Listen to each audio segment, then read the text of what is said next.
Greetings of the day, students. Here we are in the third part of our lecture on Plato. We have started with Introduction to Criticism, and in that we are studying the Greek masters, in which the first and foremost important critic that we are going to study is Plato. And we have had a good introduction to Plato's views on poetry. In the second part, we have discussed about Plato's views on drama, and now here we are going to discuss his observations upon style. So, he has put forth some points regarding observations on style. That is, he lays down a few principles of good speech in his book named Phaedrus, and these principles of good speech equally are applicable to the principles of good writing. As Plato's age was the age of oratory, so he has formulated those rules for good speech, and later on it was found that they were equally applicable to good writing as well. They cover practically the whole range of style. Plato's views that have been discussed under the title Principles of Good Speech in his book Phaedrus, they lay a very formidable discussion for the whole range of style. Now, according to this book, as Plato starts with, the first and the important point regarding the style he discussed is, the essential of a good speech is a thorough knowledge of the subject one is to speak on. So, the first essential of a good speech he discusses here, that, and what is that? A thorough knowledge of the subject one is to speak on. A speaker must always be sure of what he has to speak, and this will only make the speaker a good speaker, a successful speaker indeed. A speech has to impress the hearers as a written work has to impress the readers. A speech is a good speech only when the speaker impresses the hearers. Equally, a writer is a good writer if his writing impresses the readers. So, these two things go simultaneously. The principles of good speech and the principles of good writing, in this sense, they run parallelly. The next thing that he discusses for this, so what should a good speaker or a good writer has to do to attain these qualities? For this, as for any other art, it is needed. What is needed? It is a natural gift. Knowledge of its rules and constant practice in the work. These three important things, these three important postulates are important as far as the principles of good writing or the principles of good speech are considered. So what is that? The first one, that it should be a natural gift. The second thing is that the knowledge of its rules. And thirdly, the constant practice in that work is equally important. So after this, the basic principles needed to be a good writer, that is the second thing that we have discussed. The first, what was the first thing that was forwarded by Plato? That is the essential of a good speech. The first important thing is a thorough knowledge of the subject. Then the second one was, a speech has to impress the hearer. In the same pattern, the writing also has to impress the readers. And thirdly, the third important point, thirdly, the thoughts of the speaker or the thoughts of the writer even upon that particular subject with which the speaker or the writer is going to deal with, they should flow in a natural sequence from his art, whether it is the art of speaking or whether it is the art of writing.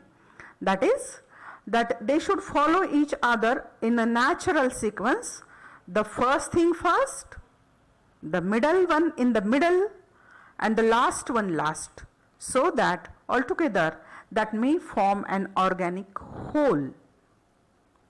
Each part just fit where it should be.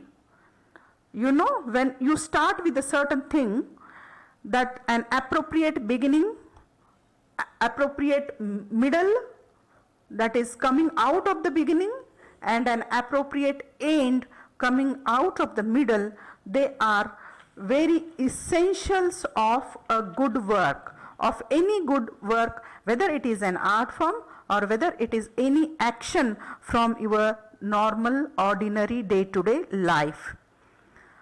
And what is the last important point regarding the principles of good speech and good writing?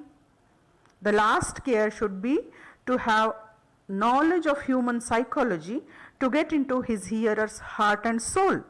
So it is absolutely important that the writer or the speaker should peep into the human psychology, the target group with which the writer or the speaker they are going to deal with. That is, a writer, to succeed in his vocation, has to do nothing more, for the principles of the spoken and the written word are the same. So what a speaker has to do in connection with his good speech, a writer has to do in connection with his good writing. Right? So these are the principles of good writing as well as good speech as laid down by Plato for one and all. Now after that we'll discuss. So here we have elaborately discussed Plato as a Greek master in 3 parts. The first part, his deliberations on poetry as an art form.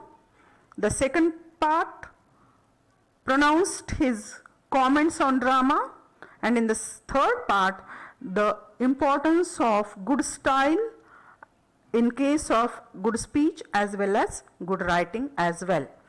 Now, after having an elaborate study of these 3 important parts of Plato as a Greek master, as a critic, as a philosopher, now we are going to take a review of the value of Plato's criticism. Though many times it is said that Plato thought poorly of poetry and drama, but he shows himself a discerning critic in both, certainly. In his very charges against them is contained a thorough insight into their nature, function, and method. It is very clear here that in his insistence on truth as the test of poetic greatness, he shows his awareness of the difference between the truths of poetry and the truths of daily life. That the poet states not what is but what appears to him, that it is colored by his own vision, which makes it twice removed from reality. And that is, from the beginning we have discussed that it is Plato's point of view, that he discusses every art from the point of view of utility towards state and citizenship. This states in the very nature of poetry, and this is it that militates against a dispassionate quest for truth. In his disapproval of the non-moral character of the poetic art is implied the difference between the function of poetry and the function of philosophy. So, according to him, according to Plato, poetry is non-moral. The nature of poetry is non-moral in character, as in comparison with that of philosophy. And here Plato admits that he would rather prefer philosophy in comparison to poetry. And in his attack on the emotional appeal of poetry, he indirectly discerned the poetic method, which was none other than that of any other art, to persuade by pleasing, to make one feel rather than think. So here Plato has an objection. That objection is very clear, very obvious right from the beginning of Plato's deliberation, that poetry takes men away from reality, and that is actually not good in any sense for the citizen and the state and the development, overall development of the state. So this is the value of Plato's criticism. Now the second thing is that what is the value of Plato's observations on drama? These were the observations on poetry. Now what is the value of Plato's observations on drama? That we'll take a review in short. His observations on the sources of tragic and comic pleasure are an important contribution to the subject. So, is his thoughtful analysis of the essentials of spoken and written speech as well, that we have just discussed in the third part. Even when he hits poetry and drama the hardest, as on the score of lack of moral teaching or indulgence in unrestrained emotion or melodramatic or farcical scenes, there is much to be said on his side. He was also perhaps the first to see that all art is an imitation or mimesis, imitating the objects of life or nature. Either they are the objects of life or either they are the objects of nature. And that there are two kinds of art according to him: the fine arts like literature, painting, sculpture and music, which are indulged in mere for pleasure, and the useful arts like medicine, agriculture and cookery that cooperate with nature. So he had a clear-cut distinction here regarding the art forms, and equally he had his view regarding all art forms as mere mimesis. So to conclude, we may rather put as how to him again we owe the division of poetry into the dithyrambic or the purely lyrical, the purely mimetic or imitative, such as drama, in which life is imitated in action and speech, and the mixed kind, such as the epic, that is the second division of poetry according to Plato, and that is epic, in which the poet partly indulges in lyrical flights and partly introduces action and speech. The last he considers as superior to drama, a verdict upheld by later generations. He has something to say on the principles of art too. So what he has deliberated on the principles of art, there are more or less the same as the principles of style. Well thought out matter, a knowledge of its technique, constant practice in it, and unity of design or interweaving of the parts into an inseparable whole, that we have just discussed while discussing the value or the principles of good writing and good speech. In the Ion, he makes the important pronouncement that to interpret poetry aright, it is necessary to have a knowledge of poetry as a whole and of the principles of its composition as well. Plato's contribution to the critical art thus is very important one, that is scattered in fragments though it might be, altogether it reads like a systematic treatise on the art of writing.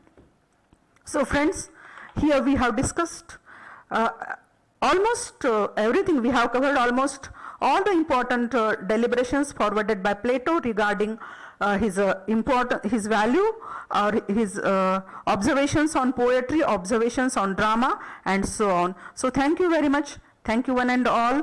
You will be assigned the questions regarding Plato in your assignment. Thank you. Thank you friends.